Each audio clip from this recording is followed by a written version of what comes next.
My name is Kristen Anderson, and at 67 years old, I never expected to feel so betrayed by my own daughter. The message on my phone screen blurred through my tears. Mom, you are not coming with us to Europe. David thinks it should just be a family vacation. I stared at those words in disbelief, my fingers trembling. Just last week, I had made the final payment on their new 4-bedroom house in Connecticut, a house I had emptied my retirement savings to afford. Before I tell you what happened next, let me know where you are watching from, and hit subscribe to join our story community. I became a single mother when my husband Thomas died of cancer. Allison was only 8 years old at the time. The memory of telling my little girl that her daddy was gone still haunts me some nights.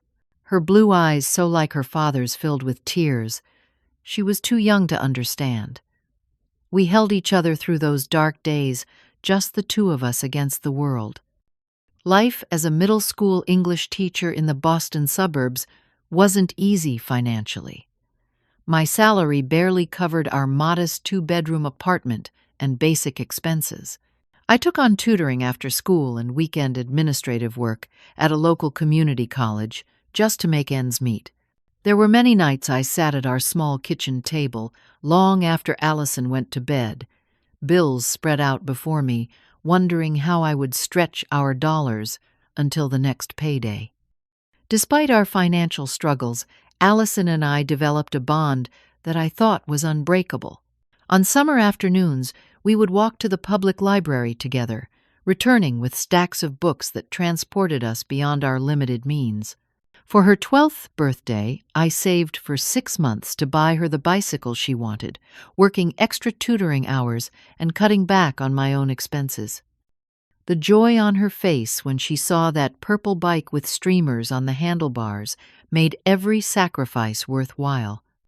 As Allison entered her teenage years, I worried about typical mother things. Would she fall in with the wrong crowd? Would boys break her heart? But Allison surprised me with her focus and determination.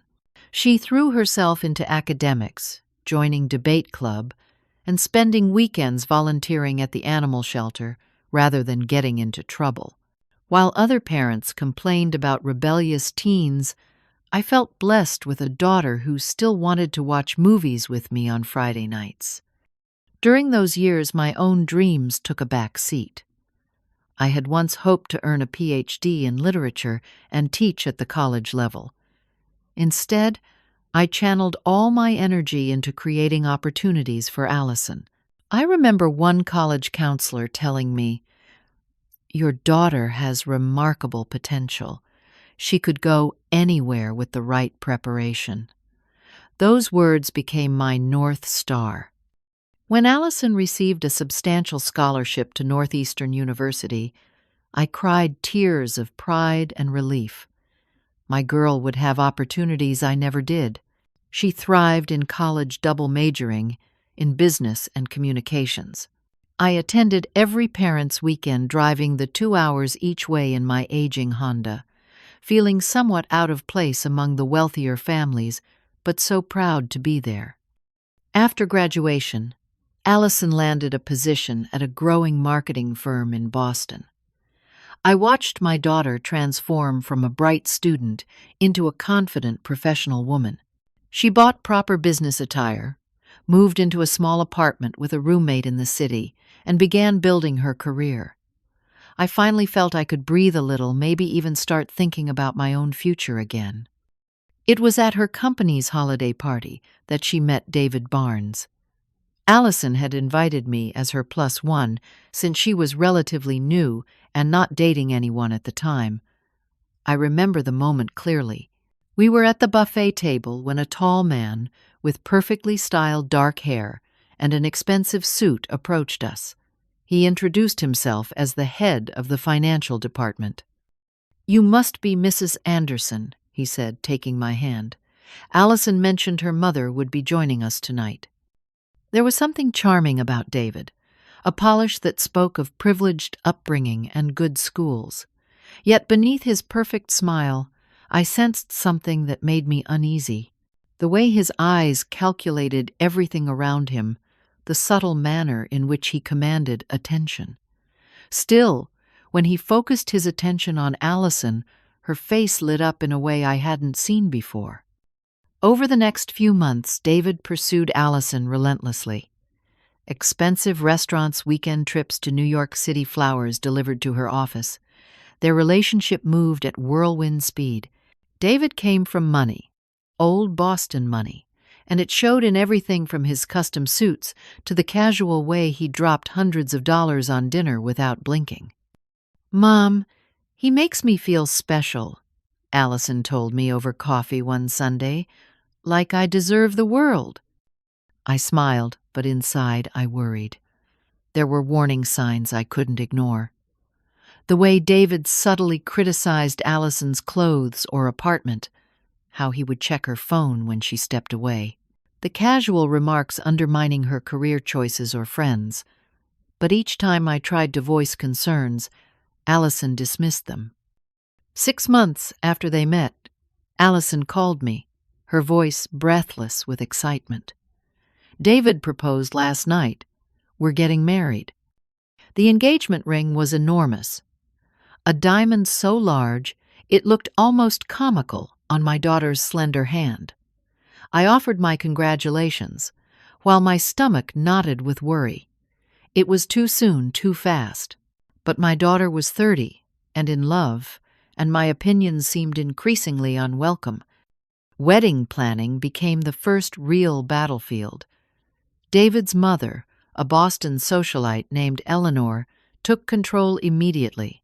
The small, intimate ceremony Allison had once dreamed of transformed into a 300-guest extravaganza at one of the city's most exclusive venues.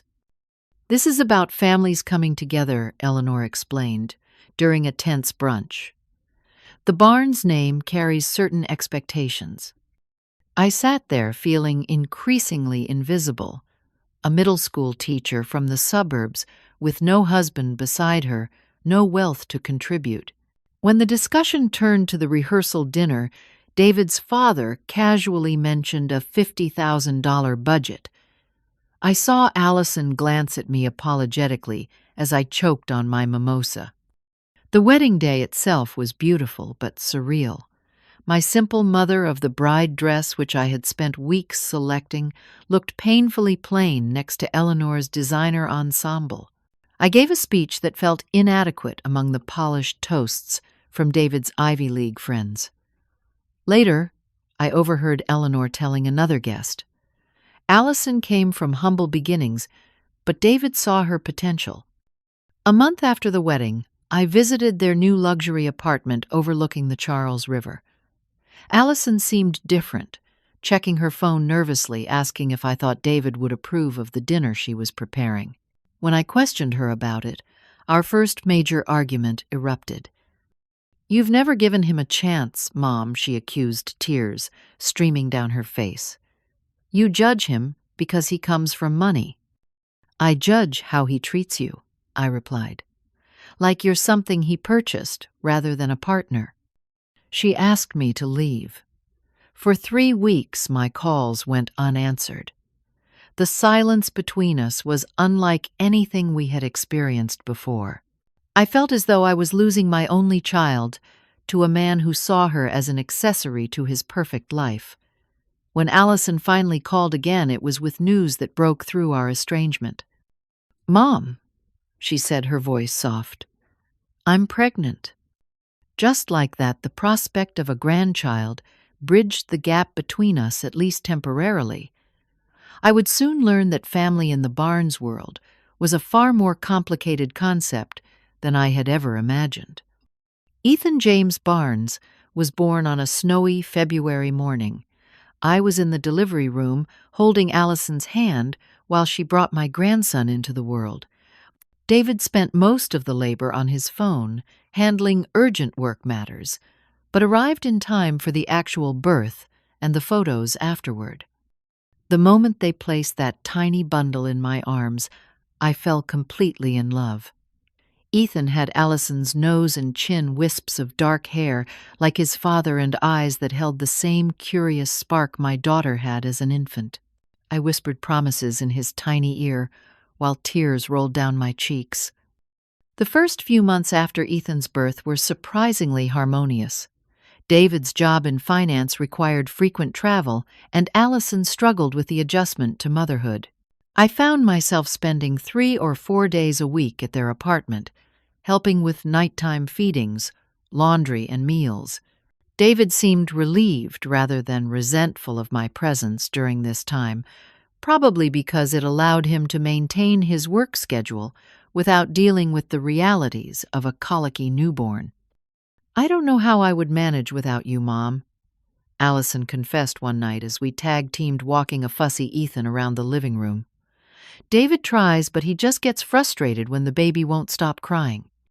I treasured those early months, the quiet mornings rocking Ethan, while Allison caught up on sleep the afternoon walks, pushing his stroller through the Boston Public Garden, the sweet weight of him sleeping on my chest.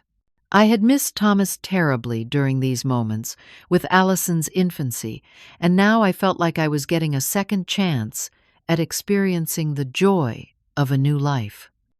As Ethan grew from newborn to infant to toddler, my bond with him deepened. I was there for his first smile, his first steps, his first words. By the time he was 2, he would run to the door squealing Gamma whenever I arrived. I taught him nursery rhymes.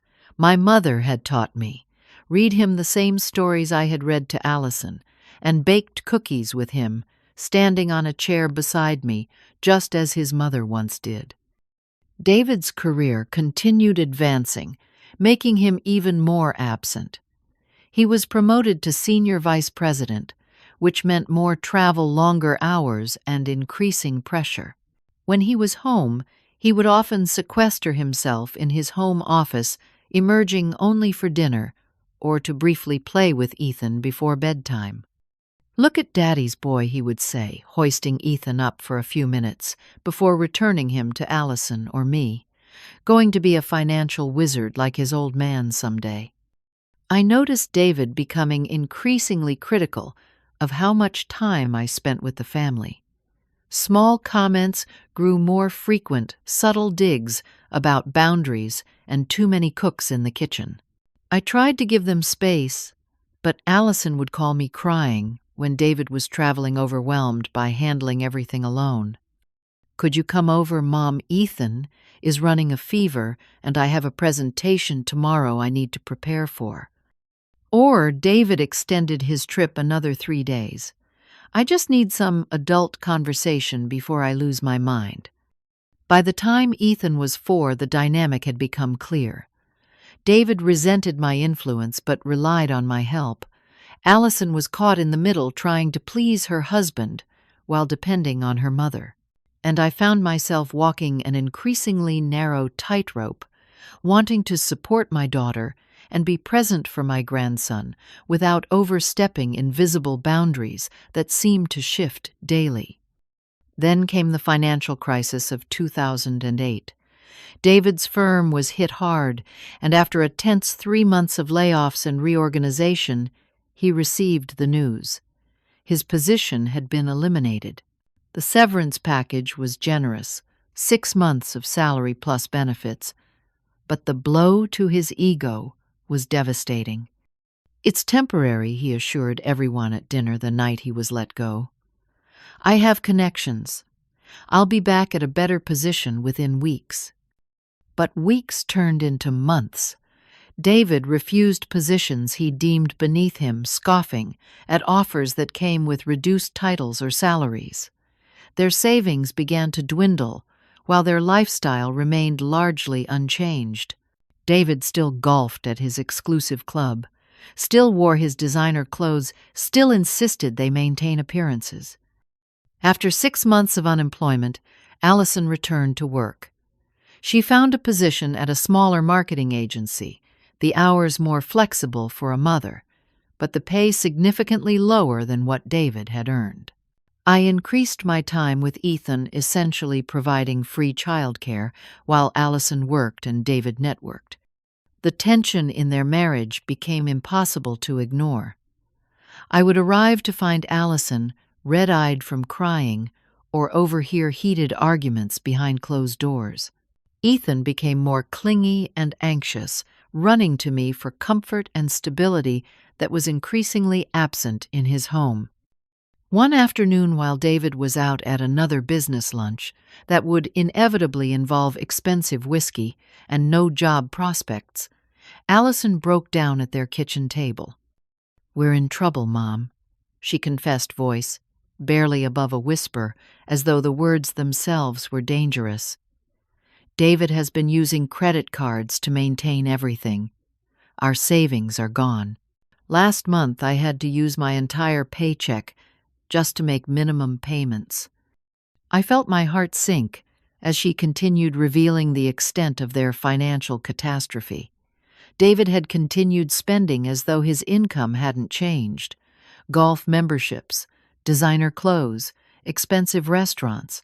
He had even leased a new luxury car 3 months into his unemployment, insisting it was necessary for making the right impression in interviews. "He refuses to downsize, Allison," said, tears streaming down her face. "Says it would be admitting failure. But Mom, we're 3 months behind on rent. The landlord called yesterday. We might get evicted." I held my daughter as she cried, feeling a complicated mixture of anger toward David and protective love for Allison and Ethan. Despite my own limited resources as a recently retired teacher, I knew what I needed to do. Family takes care of family no matter what. "We'll figure something out," I promised, stroking her hair just as I had when she was small. "You and Ethan will always have a home, sweetheart." I had no idea then how expensive that promise would ultimately become, or how completely it would change all our lives. It was during Ethan's 5th birthday party that Allison pulled me aside, her expression a mixture of embarrassment and desperation. The party was modest by David's standards, held in a local park with homemade cupcakes instead of the elaborate celebrations of previous years. I had noticed David's increasingly short temper throughout the afternoon, especially when Ethan excitedly showed off the toy dinosaur collection I had given him, rather than the expensive electronic tablet from his parents. "Mom, can we talk privately?" Allison asked, leading me to a bench away from the other guests. Her eyes welled with tears as she explained their situation had deteriorated further. The eviction notice had arrived the previous day. They had 30 days to vacate their apartment. David had finally found employment, but at a significantly reduced salary, and the financial damage was already done. "David says we need to buy instead of rent," she explained. "He says throwing money away on rent is what got us into this mess." I bit my tongue, knowing full well their financial troubles stemmed from David's refusal to adjust his spending, not from their rental arrangement. But Allison continued, the real purpose of the conversation becoming clear. "We found a house in Connecticut.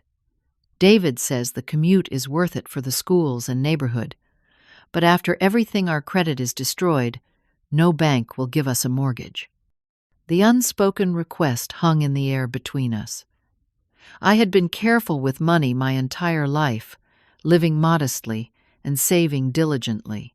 During 40 years of teaching, I had built a respectable retirement fund, supplemented by Thomas's life insurance.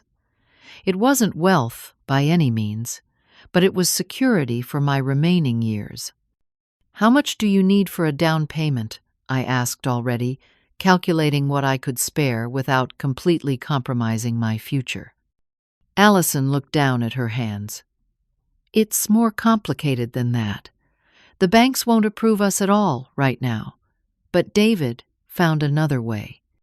The other way became clear during an uncomfortable dinner the following week. David had identified a house in an exclusive Connecticut suburb, a colonial-style 4-bedroom with a landscaped yard on a tree-lined street. The price tag was $750,000 far beyond what I had imagined helping with. "It's an investment opportunity for all of us," David explained smoothly, sliding a folder of professionally printed materials across the restaurant table. "Kristen, you purchased the house with your excellent credit. We live there and make payments to you. In 5 years, when our credit has recovered, we refinance in our names and buy you out." I stared at him momentarily speechless. He wasn't asking for help with a down payment. He wanted me to purchase an entire house. "The neighborhood has appreciated 6% annually for the past decade," he continued as though selling a client on a financial product. "The schools are top-rated essential for Ethan's future. And the location is ideal for my new position. And if I don't have enough for a house that expensive?" I asked quietly. David smiled confidently. "You have retirement accounts that can be accessed. I've already spoken with a mortgage broker who can get you excellent terms given your credit history." I felt manipulated, cornered in a public restaurant, with my grandson drawing pictures beside me, oblivious to the adult conversation. I looked at Allison, hoping for some recognition of how enormous this request was, but she stared at her plate, avoiding my eyes. The next morning, I met with my financial advisor, a kind woman named Janet, who had helped me manage my modest portfolio since Thomas died. Her reaction was immediate and unequivocal. "Absolutely not," she said, reviewing the materials David had provided. "This would deplete your retirement security completely. What happens if they can't make the payments? You'd be legally responsible for a mortgage in your 70s. Her advice was sound, logical, and impossible to follow when weighed against the image of Ethan without a stable home. After sleepless nights and countless calculations, I made my decision. I would use my savings for the down payment and take a mortgage for the remainder, with written documentation that Allison and David would make the monthly payments. What followed was a whirlwind of paperwork inspections and financial arrangements. I came out of retirement taking a part-time position at a local bookstore to supplement my teacher's pension. The attorneys drew up agreements stating I would be the legal owner until such time as Allison and David could assume the mortgage. The financial impact was immediate and severe. My comfortable retirement transformed into careful budgeting and concerns about unexpected expenses. The arthritis in my hands flared painfully after long shifts shelving books. Some nights I would return to my small apartment, too exhausted to eat, falling asleep, wondering if I had made a terrible mistake. Moving day arrived 3 months later. I drove to Connecticut with a car full of housewarming gifts and helped unpack boxes in what would be Ethan's new bedroom. David spent most of the day on business calls or directing the movers, barely acknowledging my presence, except to ask if I had brought the spare key he had requested. When I handed over the final paperwork, the deed with my name, as owner David, took it with a casual, "Thanks, Kristen," as though I had picked up dry cleaning rather than purchased a house. That night, as Allison showed me to the guest room where I would stay before driving back to Boston, the next day I caught a glimpse of their master bathroom with its newly installed marble fixtures that hadn't been part of the original house. Over the following months, a pattern emerged. My visits became less welcome. David implemented house rules that included calling before visiting, not using the kitchen without permission, and limiting stays to one night. Allison, once my closest confidant, became increasingly distant, canceling our regular lunch dates and cutting phone conversations short. I noticed other changes, too. Allison stopped working, explaining that David preferred she focus on making a home and volunteering at Ethan's school. Her once confident voice grew hesitant, her opinions replaced with, "David thinks," or "David says." My vibrant, independent daughter seemed to be fading into the background of her own life. Meanwhile, I continued making sacrifices to ensure the mortgage payments were covered when David and Allison were temporarily short several months in a row. I canceled my annual vacation to visit my sister in Arizona. I turned down the thermostat in my apartment to save on utilities. I stopped physical therapy sessions that had been helping my arthritis because the copays became unaffordable. After 28 months of payments, I transferred the final sum from my account to cover the remaining mortgage balance. David had insisted this approach made more financial sense than continuing monthly payments. I sat alone in my apartment that evening, a glass of inexpensive wine, my only celebration for what should have been a momentous financial accomplishment. I had paid off a home I would never truly live in depleting my life savings for a family that increasingly treated me like an inconvenient relative rather than the person who had sacrificed everything for their stability. Little did I know the true betrayal was still to come, delivered through a text message that would finally open my eyes to the reality of my situation. It was during a rare phone conversation with Allison that I first heard about their planned trip to Europe. She mentioned it casually, almost as an afterthought, while telling me about Ethan's school projects. "David thinks 3 weeks is ideal for seeing multiple countries," she said.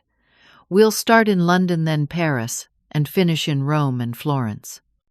"That sounds wonderful," I replied genuinely, happy that Ethan would experience international travel. "When are you thinking of going?" "Early summer, after Ethan finishes 2nd grade. David has connections at several hotels that are giving us special rates."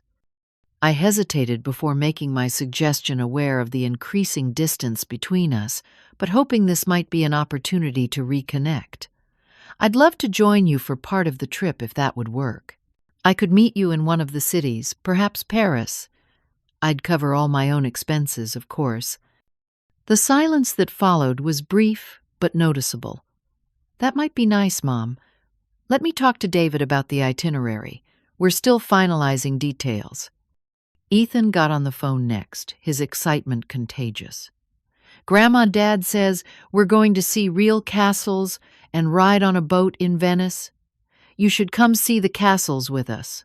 I told Dad you love the stories about knights and princesses, too." His enthusiasm gave me hope. That evening, I began researching senior-friendly tours that might coordinate with their itinerary. I found several options that offered appropriate accommodations and pacing for someone my age while visiting the major European cities they planned to see. The prices were steep, but I had been saving my bookstore paychecks specifically for a special occasion. Over the next several weeks, I made multiple attempts to get specific dates from Allison. Her responses grew increasingly vague. "We're still comparing airfares for different dates. David's work schedule is complicated right now. We'll know more next month." Despite the uncertainty, I moved forward with preparations. I renewed my passport, which had expired years ago when international travel became a luxury I could no longer afford. I purchased travel insurance that covered pre-existing conditions, an expensive but necessary precaution at my age. I even splurged on a new suitcase with smooth rolling wheels that would be easier on my arthritic hands. During one of my monthly visits to see Ethan, he showed me his own Europe preparations, a world map where he was marking all the places they would visit. According to his carefully drawn route, they would be in Paris from June 12th through 16th. "Dad says the Eiffel Tower has over 1,000 steps, but there's also an elevator," he informed me seriously. "I told him you might need the elevator because of your sore hands, but you'd still make it to the top." Armed with these dates from Ethan, I booked refundable airfare to Paris for June 11th, planning to surprise them by arriving a day early to prepare. I found a moderately priced hotel within walking distance of the area Ethan had circled on his map. The text message arrived on a Tuesday morning while I was packing my new suitcase, mentally reviewing what I would need for Paris in June. My phone chimed with Allison's custom tone, and I picked it up expecting confirmation of their itinerary at last. Instead, the words on the screen stopped me cold. "Mom, I need to let you know that you are not coming with us to Europe. David thinks it should just be a family vacation. He feels you wouldn't enjoy the pace we're planning, and it would be better for everyone this way. I should have been clearer earlier instead of letting you assume. Sorry for any confusion." I read the message 3 times, my hands shaking so badly I nearly dropped the phone. The casual cruelty of it, the dismissal of me as not family, the assumption that I couldn't keep up all of it struck like physical blows. But worst of all was the realization that my own daughter had allowed this to happen, had watched me make preparations, spend money, and build expectations, while knowing all along that I wasn't welcome. The room seemed to spin around me. I felt a crushing pressure in my chest, my breath coming in short, painful gasps. I stumbled to the couch, fumbling for the phone to call someone, anyone. The last thing I remember before losing consciousness was the thought, after everything I've given them, I'm still not family. I woke to the concerned face of my neighbor Martha leaning over me. She had a key for emergencies and had found me unconscious on the floor when she came to deliver a package. "The paramedics are on their way," she was saying, her voice seeming to come from far away. "Just stay still, Kristen." The next few hours passed in a blur of emergency room procedures, concerned medical professionals, and a diagnosis of a stress-induced cardiac event. Not a heart attack, the doctor assured me, but a warning sign that couldn't be ignored. My blood pressure had spiked to dangerous levels, likely triggered by extreme emotional distress. "Is there someone we can call for you?" a kind nurse asked as she adjusted my IV. I nearly gave her Allison's number, then stopped myself. What would be the point? Instead, I asked her to contact Martha, who had agreed to feed my cat. 2 days into my hospital stay, the door to my room opened to reveal Allison with David close behind her. She looked uncomfortable, her eyes not quite meeting mine, as she placed a small vase of flowers on the bedside table. "Mom, we came as soon as Martha called us," she said, though the timestamp on her message to Martha had been nearly 24 hours earlier. "How are you feeling?" Before I could answer, David stepped forward, taking charge of the conversation, as he always did. "The doctor says it wasn't actually a heart attack, just stress-related, right? That's good news. You had us worried." His tone suggested mild inconvenience rather than genuine concern. Their visit lasted exactly 17 minutes. I know because I watched the clock on the wall while David dominated the conversation, talking about their preparations for Europe, Ethan's excitement, and how fortunate it was that this episode hadn't disrupted their travel schedule. Allison said little, her eyes darting between her husband and the door. As they prepared to leave, I heard David murmur to Allison in the hallway, clearly unaware, his voice carried into my room. "See, she's fine. We still need to finish packing and confirm the car service to the airport." The hospital discharged me the following day with prescriptions for blood pressure, medication, and strict instructions to avoid stress. I returned to an empty apartment, the half-packed suitcase still open on my bed, a painful reminder of shattered expectations. While I had been in the hospital, Allison, David, and Ethan had departed for their European vacation. No goodbye, no further visit from my grandson. Just silence and the echo of that text message, "David thinks it should just be a family vacation." As I slowly unpacked the new clothes and comfortable walking shoes I had purchased, a realization began to take shape.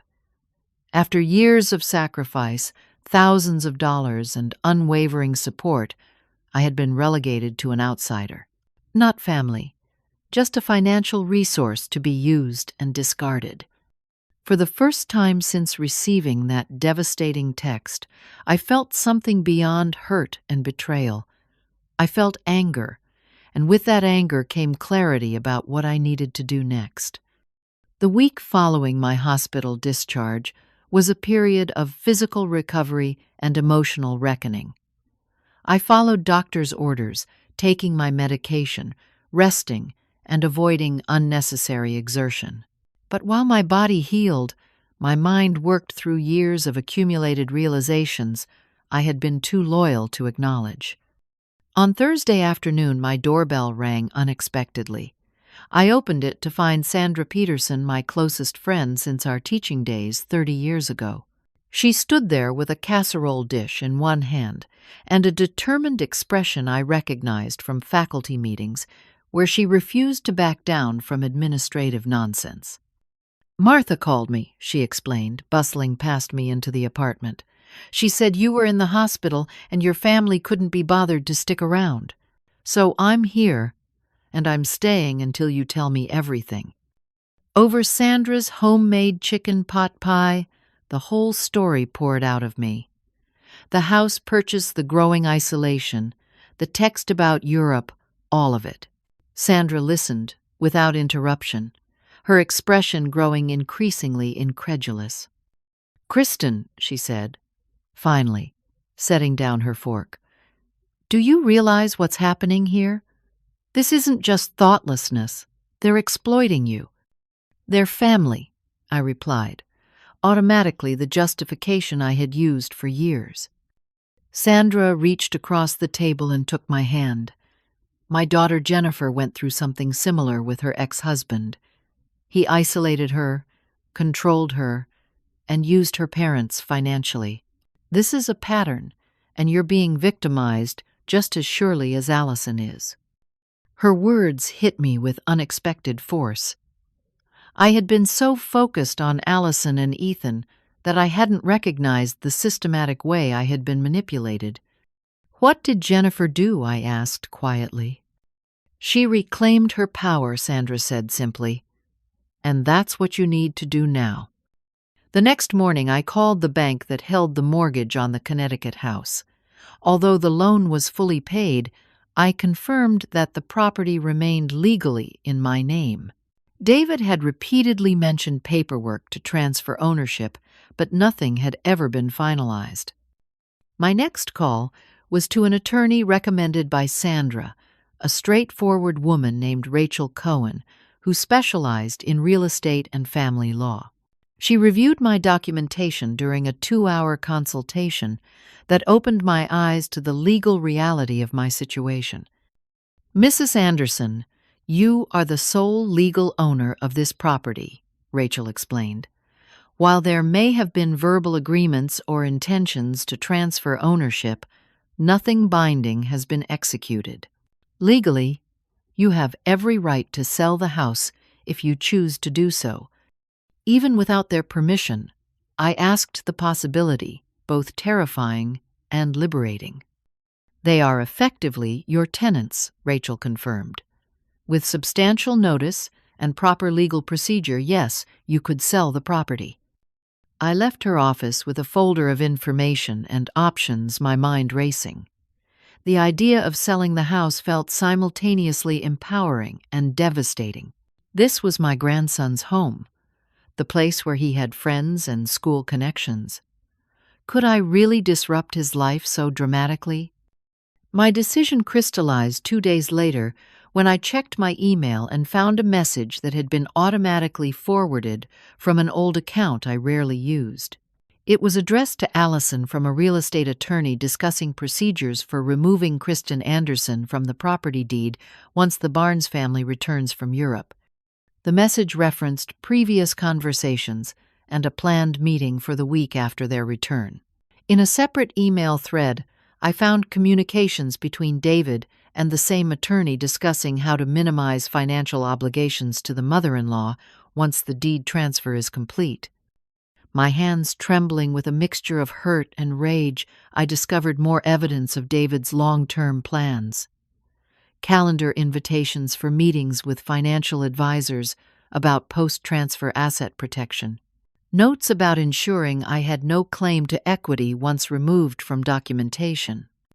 They had been planning all along to take full ownership without compensation once the house was paid off. My financial sacrifice had never been considered an investment or loan, but simply a resource to exploit. And now that the house was paid for, I was to be removed from both the property and their lives. I spent one sleepless night weighing my options, but by morning my path was clear. I contacted Rachel Cohen and instructed her to proceed with listing the property for sale immediately. We discussed timing and strategy, deciding on an aggressive approach that would likely result in a quick sale in the desirable neighborhood. "Are you certain about this?" Rachel asked. "Once we begin, it will be difficult to reverse course." "I'm certain," I replied, a strange calm settling over me. "It's time I protected myself, since no one else will." The next 2 weeks moved with surprising speed. The real estate agent Rachel recommended staged the house beautifully, emphasizing its family-friendly features and prestigious location. Within 3 days of listing, we had 7 offers, all above asking price. The most attractive came from a surgeon and her husband with 2 young children, offering an all-cash deal with a 20-day closing and flexible moving arrangements. I accepted their offer and signed the paperwork with a steady hand, my earlier doubts replaced by a growing sense of reclaiming my own worth. The buyers requested a quick closing due to their own relocation timeline, which worked perfectly with my knowledge of when Allison and David would return from Europe. 2 days before the closing, I visited the house one last time. I had a legal right to enter the property I owned, though I still felt strange using my key. I went directly to the guest room where I had occasionally been permitted to stay, collecting the few personal items I had left there over time. In the closet, I found a folder of drawings Ethan had made labeled "For Grandma's Room," pictures of the 2 of us holding hands, standing before museums and castles. My heart ached, knowing he had created his own vision of me being included in their lives and travels, a vision his parents had deliberately shattered. I removed my name from the utilities and arranged for mail forwarding. I walked through the garden where I had helped Ethan plant sunflowers the previous summer. I sat for a moment on the porch swing where I had read him stories during my increasingly rare visits. Then I locked the door for the final time and left my key on the entry table beside a simple note: "The house has been sold. Your belongings must be removed by the 15th. Contact Rachel Cohen at this number for details." The sale closed 3 days before Allison, David, and Ethan were scheduled to return from Europe. I signed the final documents in Rachel's office, watching as the cashier's check for $795,000 was processed for deposit into my account. The housing market had indeed appreciated, as David had predicted, though not for his benefit as he had planned. On Rachel's advice, I invested the majority of the proceeds into a secure retirement account that would provide monthly income. I also splurged on a weekend at a small coastal spa resort, giving myself permission to be unavailable when the inevitable storm broke upon their return. As I sat on the balcony of my ocean view room, watching waves break against the shore, I felt neither triumph nor regret, only a quiet certainty that I had finally valued myself as much as I had always valued others. The first call came at 4:30 in the morning, just as my spa weekend was ending. I had silenced notifications from both Allison and David, but the hotel phone rang with an urgency that jolted me from sleep. Mrs. Anderson, the front desk attendant, said apologetically, "There's an emergency call from your daughter. She insists on speaking with you immediately." I took a deep breath and accepted the transfer. Allison's voice came through in a panic background noise, suggesting she was at an airport. "Mom, what have you done? Mrs. Lawson next door just called us. She said there are new people moving into our house. Tell me this is some kind of mistake." "It's not a mistake, Allison," I replied, my voice steadier than I expected. "The house has been sold. The new owners take possession tomorrow. You'll need to contact Rachel Cohen about retrieving your belongings. I've left her information at the house." "You can't do this." Her voice rose hysterically. "That's our home. We're about to board our flight. What are we supposed to do when we land? Where will we go?" A voice in the background, David's, demanded she give him the phone. I heard shuffling before his controlled but clearly furious tone came through. "Kristen, this is completely unacceptable. You had no right to sell our home without consultation. Whatever game you're playing needs to stop immediately. Reverse this transaction now."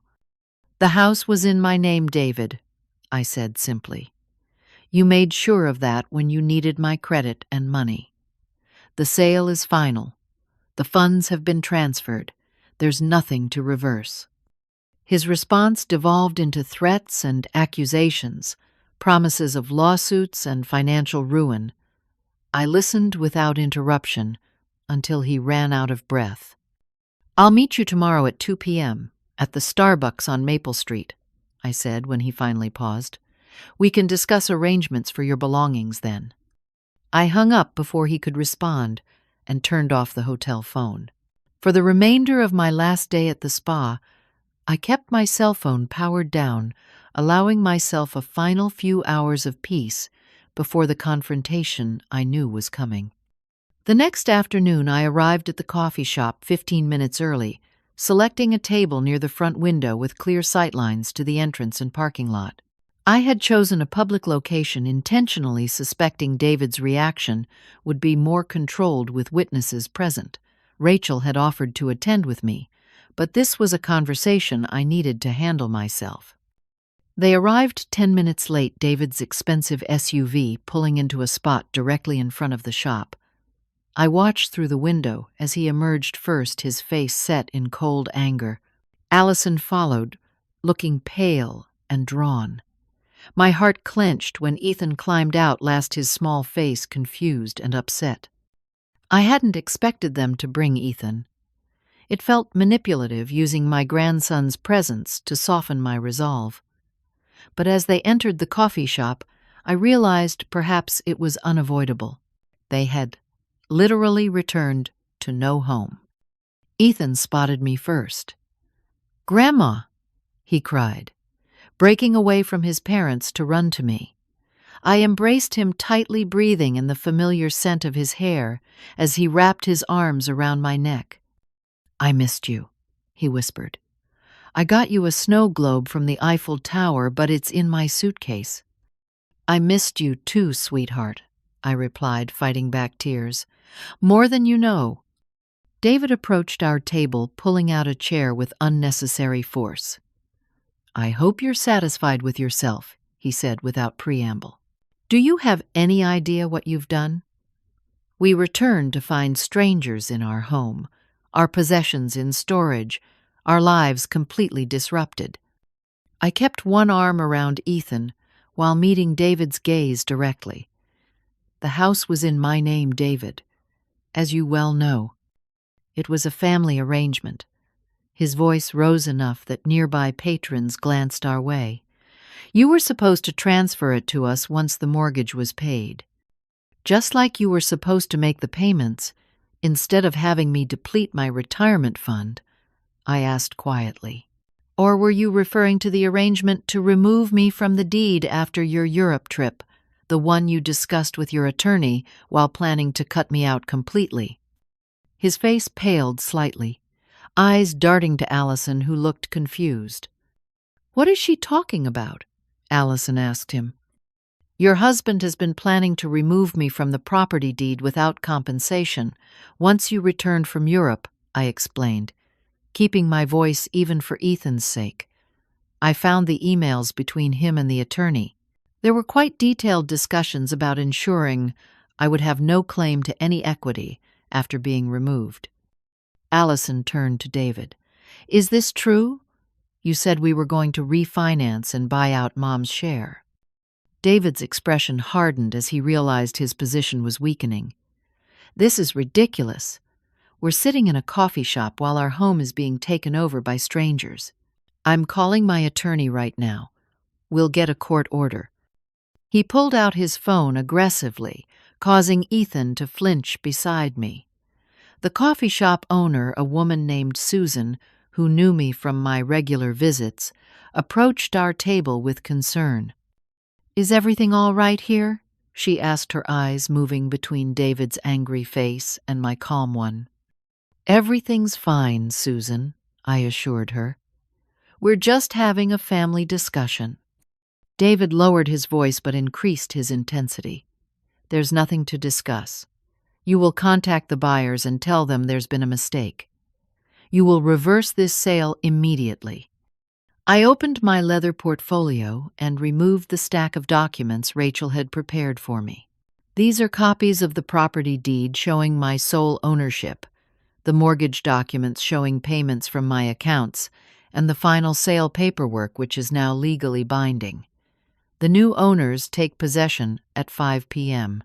today." I slid another document forward. "This is the address of the storage facility where your belongings have been moved paid for 3 months in advance. The key and access code are included." David stared at the papers, his legal training, undoubtedly confirming what he already knew. He had no legal recourse. "You've been planning this all along," he accused, "waiting until we were out of the country to stab us in the back." "No, David. I made my decision after receiving Allison's text informing me I wasn't welcome on your family vacation. The vacation you took immediately after, I paid off your house in full." Allison at least had the grace to look ashamed. "Mom, I'm sorry about the text," David thought. David thought I interrupted gently. "That's been the problem all along, hasn't it? David thinks I shouldn't join your vacation. David thinks I shouldn't visit without calling first. David thinks my relationship with my grandson should be limited to whatever is convenient for him." Ethan, who had been quietly listening, suddenly spoke up. "Is that why Grandma didn't come see the castles with us? Dad said she was too old to walk around Europe." The innocent comment landed like a thunderbolt.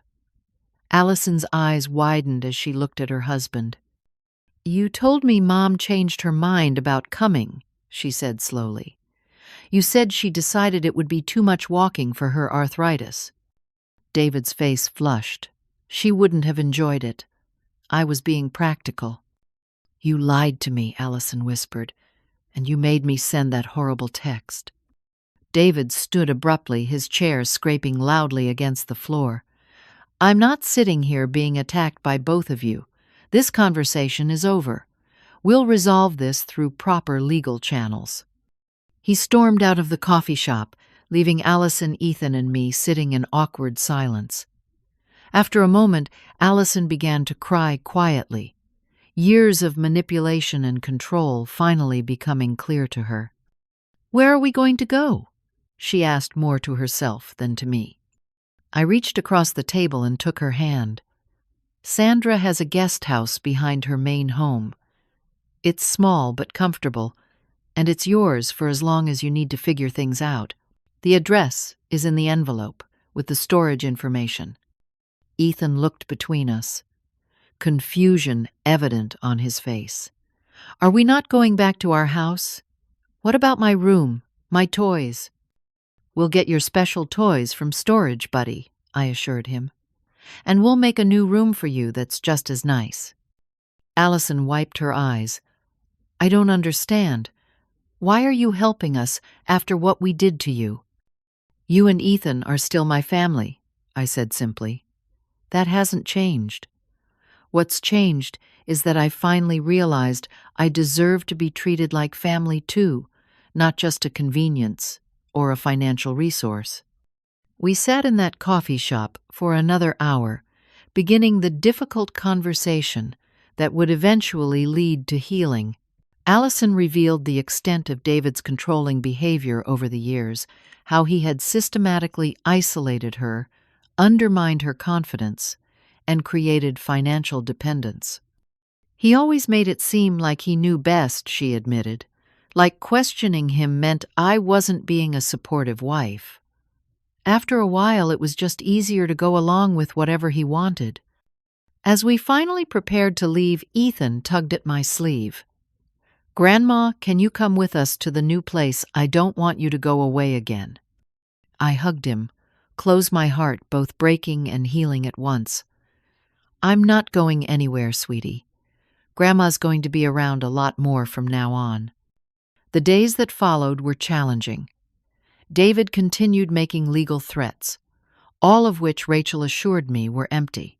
He alternated between attempting to intimidate Allison into reconciliation and punishing her by refusing contact. Eventually, when it became clear the house situation wouldn't be reversed, he agreed to collect his personal belongings from storage but made no arrangements for his family's needs. Allison and Ethan settled into Sandra's guest house, a cozy one-bedroom cottage that became their sanctuary during those tumultuous first weeks. I spent every day helping them establish a new routine, taking Ethan to school, assisting Allison with job applications, and simply being present for both of them in ways David had previously prevented. The road ahead would be long and uncertain, but for the first time in years we were facing it together as a true family bound by love rather than financial obligation or control. The first month after the confrontation was the hardest. Allison alternated between gratitude for my support and anger over what she perceived as my role in dismantling her family. Ethan had nightmares and clung to me desperately during visits, afraid I would disappear again. And I struggled with my own guilt, questioning whether I had made the right decision, despite knowing I had been left with little choice. "You did what you had to do," Sandra reassured me one evening, as we sat on her back porch watching Ethan play with her elderly golden retriever in the yard. "Sometimes the kindest thing we can do is break unhealthy patterns even when it hurts initially." Slowly, painfully, we began to rebuild. I started volunteering at a local women's shelter, using my experience to help others recognize signs of financial and emotional control in their relationships. The work gave purpose to my pain and connected me with a community of survivors whose strength inspired me daily. Allison found a position at a small marketing firm 3 weeks after moving into the guest house. The salary was modest, but the hours allowed her to be home when Ethan finished school. More importantly, the female-owned company provided a supportive environment where her ideas were valued and her confidence gradually returned. David refused marriage counseling, blaming me entirely for their separation. "Your mother destroyed our family," he told Allison, during one particularly difficult exchange when he came to see Ethan. "She couldn't stand seeing us happy and successful." But as weeks turned into months, even Ethan could see the changes in his mother. "Mom laughs more now," he observed one Saturday morning as the three of us made pancakes together. "And she doesn't check her phone all scared when it makes noise." We enrolled Ethan in therapy with a child psychologist who specialized in family transitions. The sessions helped him process his confusion and anger, eventually leading to more stable behavior at school and fewer nightmares. The therapist worked with Allison too, helping her recognize how David's controlling patterns had affected their son. One of the most important aspects of our healing journey was establishing clear financial boundaries. I was generous with my time and emotional support, but careful about money. When Allison needed a reliable used car for commuting, I helped her research options and create a budget rather than simply purchasing one for her. "I need to learn how to stand on my own," she admitted as we reviewed her finances together. "David always handled everything, and I never questioned where the money went or how decisions were made." I taught her the financial management skills I wished I had shared years earlier. How to build an emergency fund. How to distinguish between needs and wants. How to say no to immediate desires for long-term security.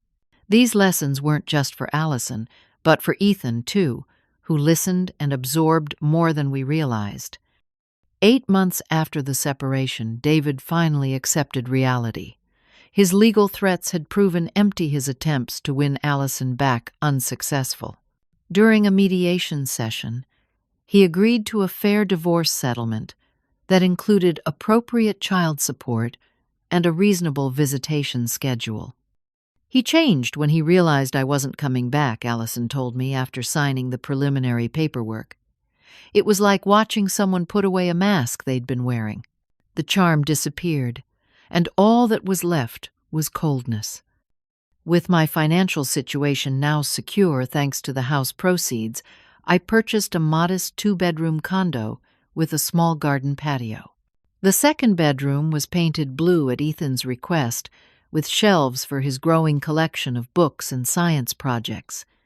He spent every other weekend with me, our relationship deepening without David's interference. 1 year after receiving that devastating text message about the Europe trip, Allison, Ethan, and I held a small celebration dinner at my new condo. Sandra joined us, bringing her famous lemon cake and a bottle of champagne for the adults. To new beginnings, she toasted, raising her glass, and to the strength it takes to create them.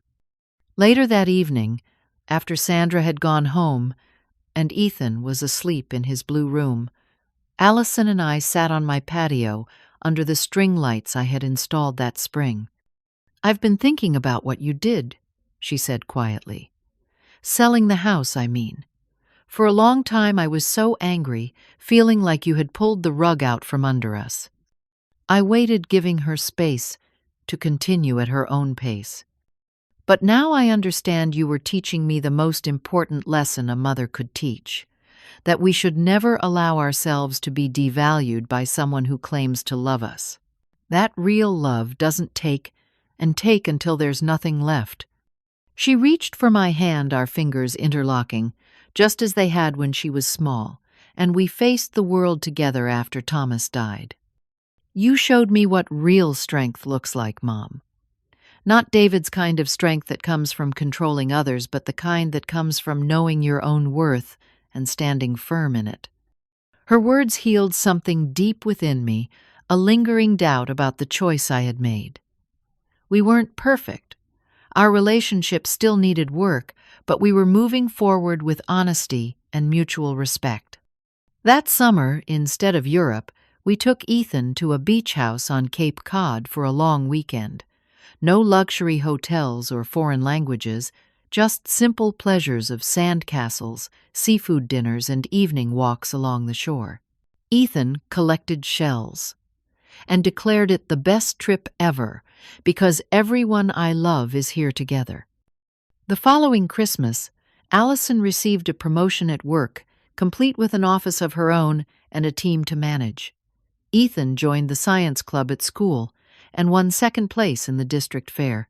And I began dating a kind widower named Richard, who volunteered at the same shelter and understood the value of independence within a relationship. Our lives had transformed in ways I couldn't have imagined.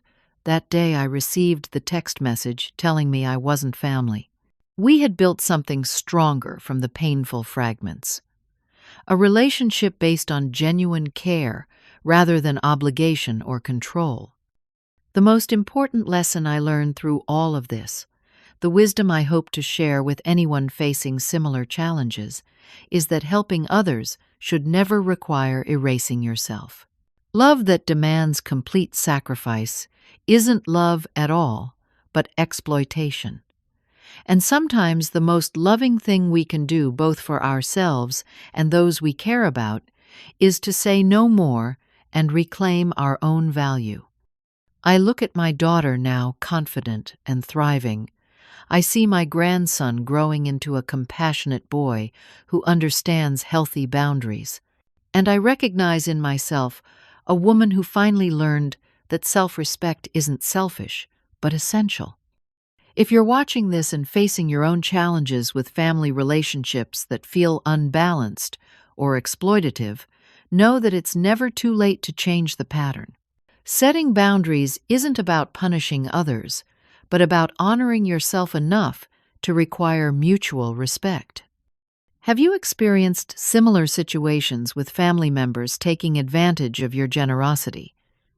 Share your story in the comments below and subscribe to our channel for more real-life lessons on navigating complex family dynamics. Remember to like this video if it resonated with you, and thank you for allowing me to share my journey with you today. May you find the courage to value yourself as much as you value others.